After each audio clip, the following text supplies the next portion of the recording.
prezzo dell'energia rischia di mandare in frantumi anche il sistema dell'accoglienza turistica. Federalberghi Belluno, situazione allucinante, c'è il rischio concreto che qualcuno chiuda.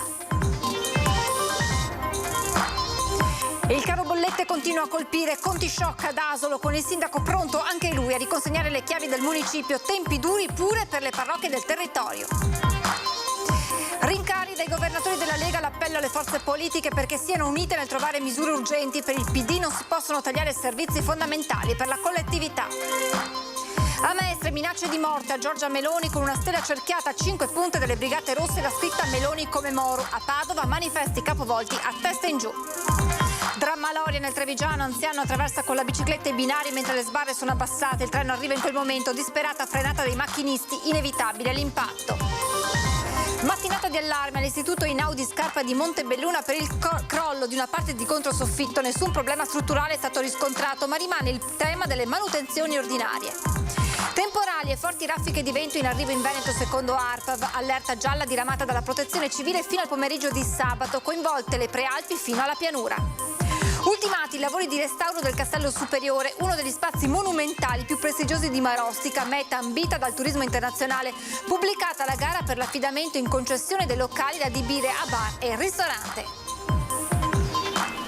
Buonasera e ben ritrovati con l'edizione regionale dei nostri telegiornali. In primo piano, lo avete sentito anche dai titoli, una ampia pagina dedicata al caro bollette, perché ormai da più settori e da tutta la regione arrivano segnali d'allarme, dagli alberghi ai comuni, alle parrocchie, sempre più in difficoltà nel gestire i conti alla luce dei rincari di luce e gas. In difficoltà anche tutto il settore dell'accoglienza turistica, con l'allarme lanciata dalla Federalberghi Belluno che dice la situazione è allucinante e c'è il rischio sempre più concreto che qualcuno decida di chiudere.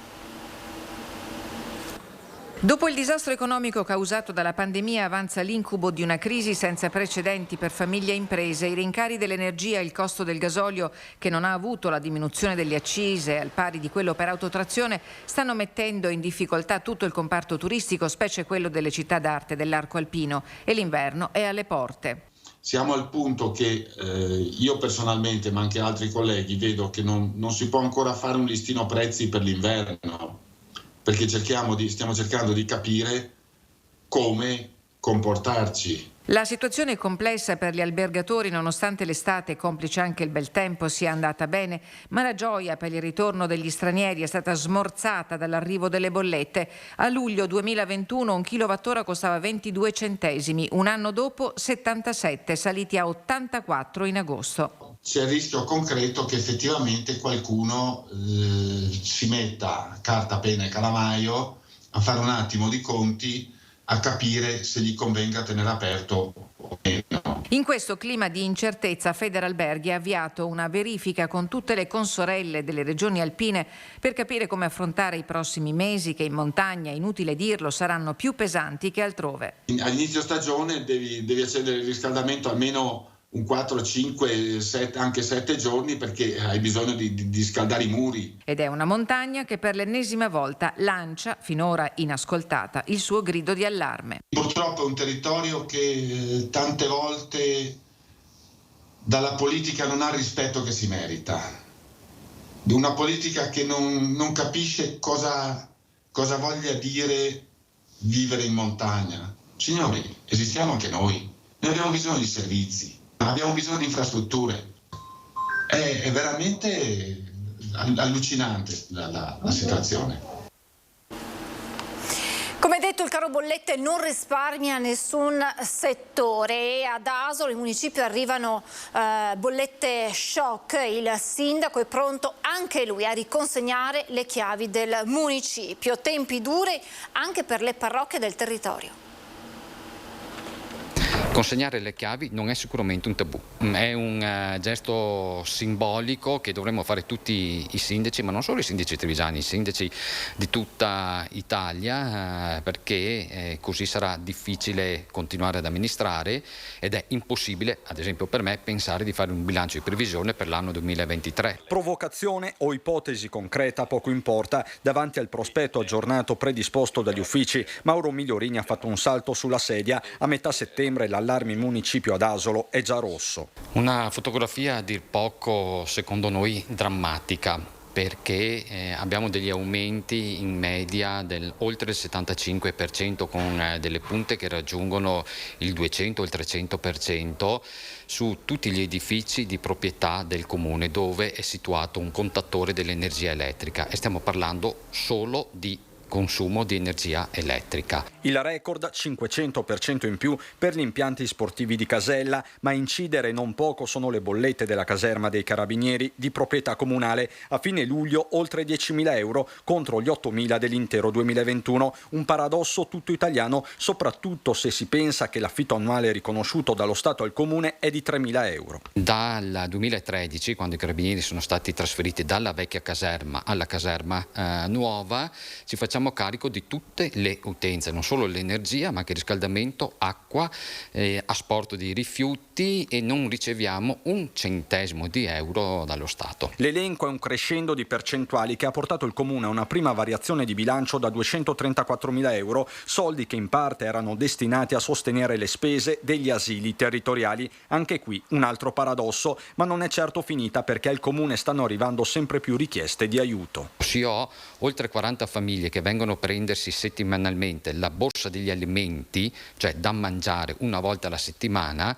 Vuol dire che il limite lo abbiamo già superato. Ma l'allarme è generale, tutti, davvero tutti, stanno correndo ai ripari. Credo che la prima indicazione è quella di risparmiare nel tempo, nella quantità di calore, accontentandoci magari di coprirci un po' meglio, non restando al gelo ma neanche esagerando. Stiamo aspettando di vedere quali saranno le conseguenze.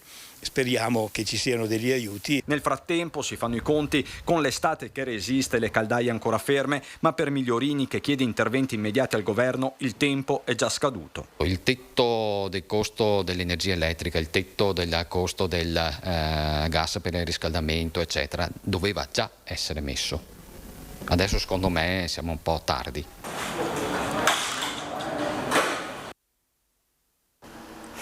E sul caro energia, caro bollette, interviene anche la politica. Da una parte i governatori della Lega che chiedono alle forze politiche unione per mettere in campo misure urgenti, il Partito Democratico che a proposito dei sindaci e delle bollette salate nei municipi dicono che bisogna intervenire perché non si possono tagliare servizi fondamentali per la collettività. Siamo di fronte ad una vera e propria emergenza nazionale e all'emergenza è necessario rispondere con tempestività e coraggio, come chiedono famiglie, lavoratori e imprese. Servono subito nuove e importanti risorse pubbliche per sostenere gli italiani contro il caro bollette e intervenire immediatamente con l'attivazione del tetto al prezzo del gas. Il Paese è in pericolo, serve l'unità di tutte le forze politiche. Così i governatori della Lega chiedono ai partiti responsabilità e unione per far fronte all'emergenza determinata dai rincari di luce e gas che stanno mettendo in ginocchio famiglie, mondo economico e non ultimi gli enti locali. Da tempo i sindaci hanno lanciato l'allarme sui rincari che pesano sui bilanci di municipi, con il rischio ormai sempre più concreto di vedersi costretti ad aumentare le tasse o tagliare i servizi ai propri concittadini. Un'estrema ratio da evitare per il sindaco di Pesaro, Matteo Ricci. Abbiamo bisogno di un aiuto costante, perché la risposta non può essere quella di spegnere l'illuminazione pubblica ovunque, perché avremo città e comuni più insicuri con minore qualità della vita. Sicuramente dovremo stringere nei consumi, dovremo risparmiare, però non possiamo peggiorare le nostre città. E dall'altra abbiamo bisogno che l'economia regga, è per questo che è fondamentale la velocità sul PNRR. Conosce bene la gestione della macchina comunale l'ex sindaco di Vicenza, Achille Variati, secondo il quale una situazione così delicata va gestita con serietà e lucidità. Se una famiglia con le bollette così care fa fatica a arrivare a fine mese, un comune addirittura potrebbe alla fine mettere in discussione i servizi che dà ai cittadini, e sappiamo che il comune è portato a fare dei servizi ai cittadini più bisognosi, quindi la situazione è veramente tanto difficile e qua c'è il mercato delle parole e troppa poca serietà. Il governo sta lavorando ad una serie di misure per aiutare le famiglie e le imprese, ma per il segretario PD Andrea Martella sono necessari ulteriori passi. È una situazione quindi insostenibile. Il governo è già intervenuto con alcune misure. Oggi interverrà con altre misure che servono proprio per venire incontro alle famiglie più in difficoltà e alle imprese raddoppiando il credito d'imposta, ma io penso si tratterà di intervenire anche per sostenere i mancati guadagni che sono relativi anche all'aumento del prezzo dell'energia. E il caro energia influisce anche sulle rette di scuole dell'infanzia e nidi paritari. Le famiglie di 14.800 bambini del Padovano si troveranno a pagare almeno 40 euro in più al mese. Il prossimo governo salverà le famiglie dai rincari delle rette delle scuole materne paritarie dovuti al caro energia? È quanto spera la FISM, Federazione Scuole Materne Paritarie di Padova, Veneta e Nazionale, ma senza l'illusione di risolvere il problema a breve. Con l'accensione della caldaia dell'asilo scatterà l'aumento. Mediamente abbiamo calcolato che l'aumento possa arrivare a regime anche a 35-40 euro, però dipende dalle scuole, non è ovviamente un dato generalizzabile. Comunque è un dato importante e noi siamo molto preoccupati per questo, perché o ci aiutano le amministrazioni, quindi dal comune alla regione e allo Stato, oppure dovranno intervenire direttamente le famiglie. In provincia di Padova le scuole dell'infanzia paritarie sono 190 e accolgono 14.800 bambini fino ai 6 anni. Ci sono comuni in cui non c'è una scuola statale, solo nel territorio del Veneto e nella provincia di Padova la scuola paritaria copre il 90% dell'offerta. Se facciamo il conto che nella regione Veneto sono quasi 100.000 i bambini della scuola dell'infanzia, vuol dire 100.000 famiglie, 200.000 famiglie di nonni, non è solo un problema scolastico, ma è un problema sociale. Un foglio di impegno a risolvere i molti problemi delle scuole paritarie viene consegnato durante questa campagna elettorale ai candidati al Parlamento. Molti di loro sono sindaci ed ex sindaci. Siccome noi facciamo parte del sistema integrato pubblico scolastico, avremmo la pretesa, vorremmo, visto che lo dice una legge ben specifica, che ci fosse la gratuità per le nostre scuole. Quindi chiediamo innanzitutto che si impegnino ad aumentare quelli che sono i fondi per lo 0,6 in modo da azzerare questa retta. Mancano 10 giorni alle elezioni del 25 settembre, la campagna elettorale si accende sempre di più e ci sono minacce rivolte alla leader di Fratelli d'Italia Giorgia Meloni, in particolare a Mestre, in Viale Garibaldi, una stella cerchiata a 5 punte delle Brigate Rosse e la scritta Meloni come Moro in vernice rossa sono comparse oggi su alcuni cartelloni elettorali e sui manifesti con le foto proprio di Giorgia Meloni. Non si è fatta attendere la risposta della Meloni alle minacce, che in un post su Twitter segnala come questo episodio sia lo specchio e il riflesso di una vera e propria campagna elettorale d'odio messa in atto da certi esponenti politici. In via Sarpi a Padova invece sono stati staccati alcuni manifesti elettorali di Fratelli d'Italia con il volto della leader Giorgia Meloni e poi riappesi con la testa all'ingiù. Un messaggio chiaro e intimidatorio a testa in giù come Benito Mussolini a Piazzale Loreto. I manifesti attaccati al contrario nei tabelloni elettorali, unico spazio, lo sappiamo, per la propaganda politica, sono già stati rimossi dopo la segnalazione di molti automobilisti che li hanno notati transitando lungo la trafficatissima via Sarpi, come detto, a Padova. E il tema del caro bollette per aziende, imprese e comuni arriva prepotente proprio all'interno della discussione politica della campagna elettorale. Per Andrea Causin, candidato di Noi Moderati, e per Paolo Perenzin, candidato di Sinistra Italiana, c'è la necessità di interventi per aiutare non solo i comuni ma anche tutte quelle strutture pubbliche che sono fondamentali per una società, ad esempio ospedali e case di riposo. Di fronte a queste entità non è né giusto né possibile né ammissibile che siano i comuni a dover tagliare i servizi e a mettere mano ai propri bilanci, nel senso che in ogni caso sono costi talmente elevati che anche mettendo mano a un taglio di servizi i comuni non riuscirebbero comunque a far fronte. Io credo, e lo crediamo fermamente, come dicevo prima, come Alleanza Verdi di Sinistra, che la tassazione sugli extra profitti e quindi su queste speculazioni finanziarie debba essere del 100% e questi soldi devono essere utilizzati per abbassare le bollette dei cittadini, delle imprese e evidentemente anche degli enti locali. Non c'è soluzione, non è che si può dire spegniamo il riscaldamento in una casa di riposo, oppure mandiamo i ragazzini a scuola e spegniamo il riscaldamento, oppure in un ospedale noi togliamo la luce e togliamo l'energia elettrica nei pronti soccorsi o nelle sale operatorie. Cioè, l'unico metodo che c'è oggi in questo momento è quello di mettere mano al portafoglio, che lo Stato metta mano al portafoglio e che in qualche modo concorra a calmierare i prezzi e renderli affrontabili, in modo che le aziende non siano non competitive e i servizi non vengano tagliati.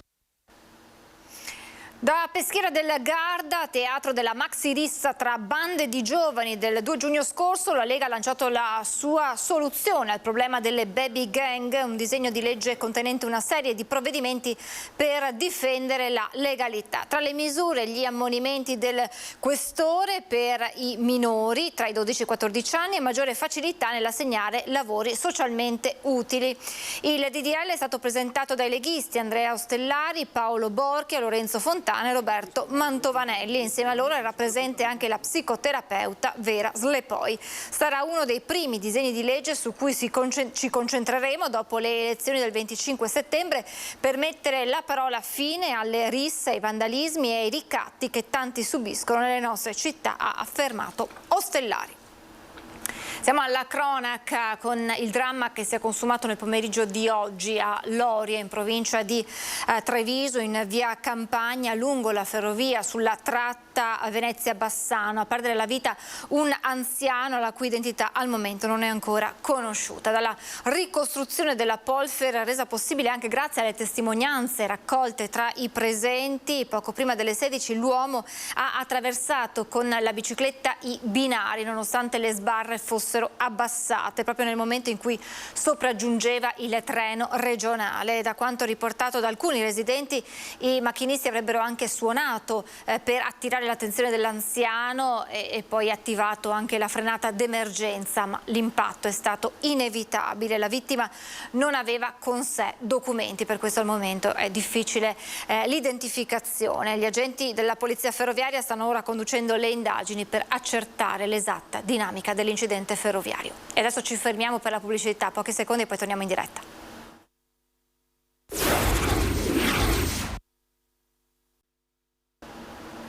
Rieccoci in diretta, mattinata di allarme, poi rientrato all'Istituto Einaudi Scarpa di Montebelluna per il crollo di parte del controsoffitto. Non è stato rilevato nessun problema strutturale, ma rimane il tema delle manutenzioni ordinarie.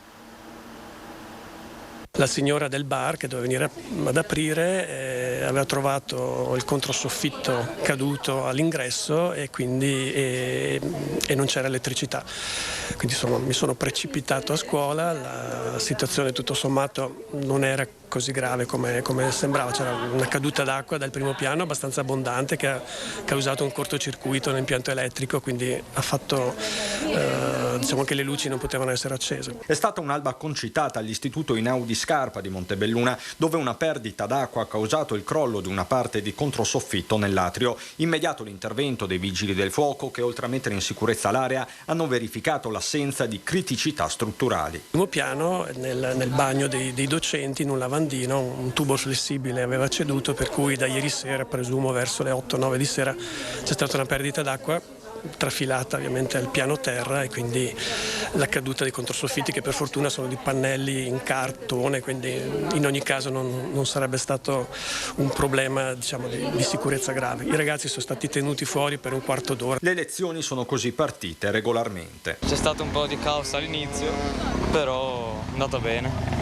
Siamo entrati a scuola e non è successo niente. All'inizio c'era un po' di paura che potesse succedere qualcosa, però poi si è svolto tutto normalmente, non c'era nessun pericolo, insomma. Non vedendo ambulanze mi sono tranquillizzata. In mattinata un certo allarme si era diffuso sui social, poi rientrato nel corso della giornata. Resta però un tema, quello delle manutenzioni, soprattutto ordinarie. La provincia ha fatto interventi sull'illuminazione, ha messo tutto il LED per risparmio energetico, eccetera, però poi appunto se non andiamo anche a controllare altri particolari che sono l'impianto elettrico, l'impianto idraulico. Un difetto anche minimo può causare danni notevoli, quindi è poi anche difficile in realtà andare a verificare tutto quanto, ma diciamo che un controllo ogni tanto nei 30 anni sarebbe giusto farlo. Più poteri ma soprattutto risorse in materia chiede proprio la provincia, che da qualche anno ha avviato un piano straordinario per l'edilizia scolastica. Il problema che ha avuto la provincia nei primi anni del Rio, e cioè quella della carenza di manutenzione, oggi è diventato un problema da risolvere. Da manutenzione ordinaria passiamo alla straordinaria. È fondamentale che le province abbiano la possibilità di manutentare e di provvedere all'edilizia scolastica, così come alle strade. Sono stati giorni ancora di caldo però destinato a finire, almeno una tregua è in arrivo, perché sono previsti da stasera fino a sabato pomeriggio temporali sulla nostra regione che porteranno ad un abbassamento proprio delle temperature. La Protezione Civile del Veneto ha dichiarato lo stato di attenzione per il passaggio di un'ondata di maltempo che potrebbe appunto portare fenomeni temporaleschi anche intensi tra le prealpi e la pianura, compresa la pedemontana. Le precipitazioni, lo abbiamo detto, sono previste tra stasera e sabato pomeriggio. Tenta di scappare dall'aula del Tribunale di Padova mentre è imputato in un processo per direttissima, viene bloccato dalla polizia. Un quarantenne tunisino ha tentato di fuggire dall'aula del Tribunale di Padova durante il processo per direttissima per inottemperanza al divieto di dimora, tentata rapina impropria in flagranza, resistenza a pubblico ufficiale, danneggiamento aggravato e lesioni personali a pubblico ufficiale. I due agenti della volante presenti in aula sono riusciti a bloccarlo subito, anche con l'aiuto di una collega in servizio al Palazzo di Giustizia. Riportato in aula, è stato denunciato anche per tentata evasione. I suoi guai erano cominciati mercoledì pomeriggio in un negozio di elettrodomestici di via Venezia, dove era stato scoperto mentre tentava di portare via della merce. L'addetto alla sicurezza lo aveva consegnato agli agenti delle volanti. Questi, dopo essere stati più volte colpiti dal quarantenne con calci, pugni e sputi, lo hanno portato in questura, dove è emerso a suo carico un rintraccio per l'esecuzione di una misura cautelare in carcere per violenza sessuale. Stamattina pensava di farla franca, proprio davanti al giudice. Cambiamo argomento. Settembre, mese della sensibilizzazione sui tumori del sangue. Arriva in Veneto la campagna di AIL. Diamo voce al futuro. I tumori ematologici, leucemie, linfomi e mielomi rappresentano quasi l'8% di tutti i tumori maligni del nostro paese. In Veneto colpiscono circa 2.400 persone ogni anno. In occasione del mese di sensibilizzazione su questo tipo di neoplasie arriva nella nostra regione la seconda edizione della campagna Diamo voce al futuro, promossa da Janssen Oncology e patrocinata da AIL, l'Associazione Italiana contro leucemie, linfomi e mieloma.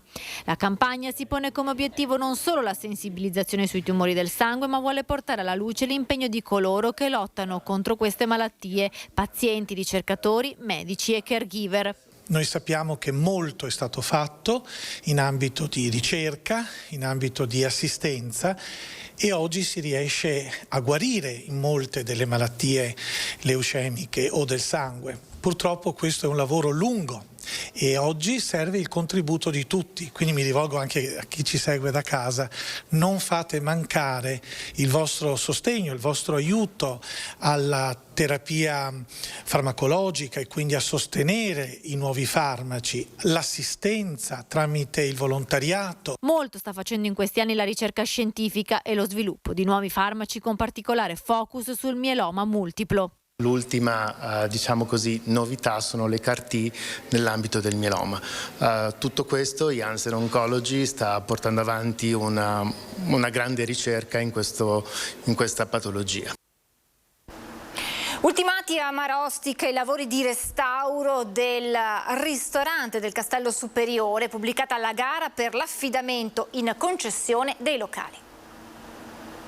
3 anni di lavoro con l'emergenza Covid di mezzo, 1 milione di euro di investimenti per un intervento di restauro che oggi restituisce in tutto il suo splendore uno dei siti monumentali più prestigiosi di Marostica, meta ambita dal turismo internazionale. Nell'ottobre del 2019 la chiusura dei locali e l'avvio del cantiere.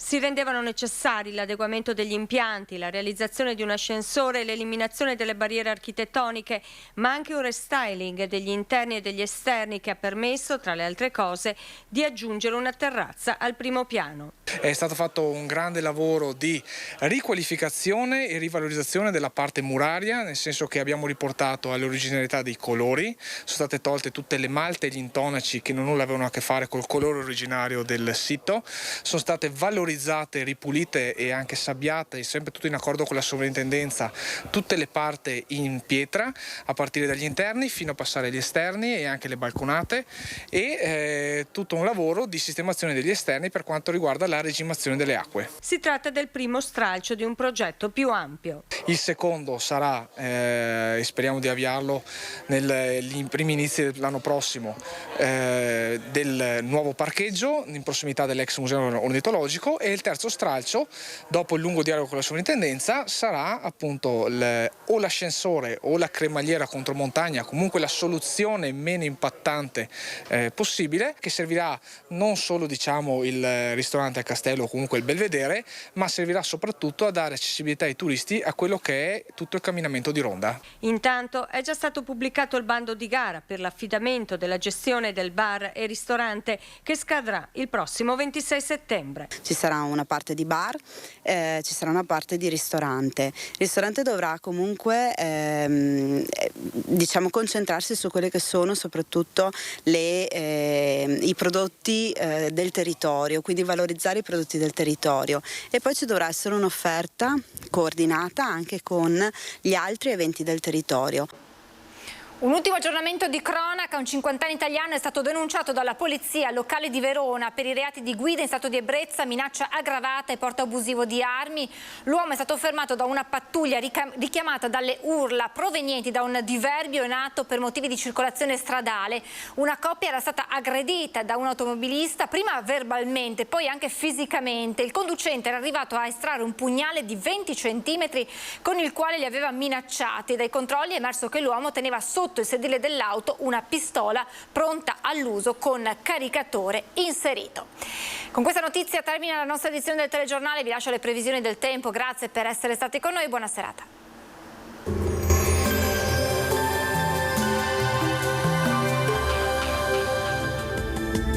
Bentrovati al meteo. Un fronte freddo in discesa dalla Scandinavia irromperà sull'Italia, portando instabilità e anche un netto calo delle temperature. Vediamo insieme il dettaglio di venerdì 16 settembre.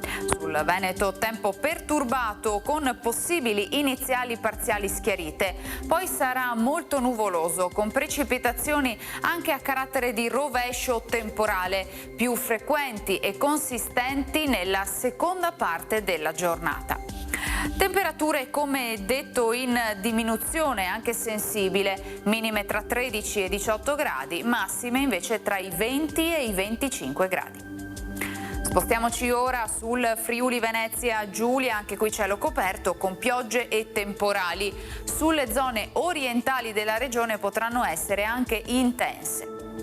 Temperature minime tra i 15 e i 17 gradi, massime sui 22-24 gradi. Infine diamo uno sguardo al Trentino Alto Adige. Al mattino sarà possibile qualche schiarita, ma a seguire, come ci mostra la grafica, avremo temporali via via più diffusi. Temperature minime sui 14-16 gradi, massime intorno ai 24-25 gradi. Dal meteo per ora è tutto, vi auguro un buon proseguimento in nostra compagnia.